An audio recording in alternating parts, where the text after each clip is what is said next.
Salam Media Sriwijaya.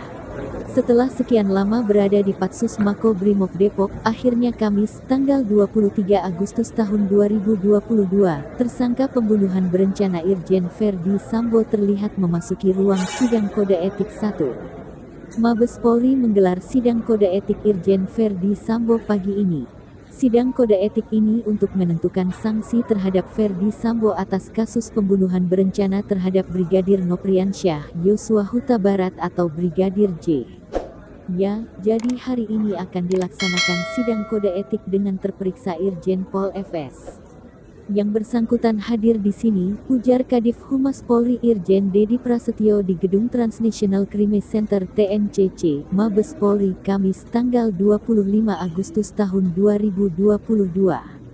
Dedi menyebutkan Verdi Sambo telah hadir di ruang sidang pada pukul 7.30 waktu Indonesia Barat.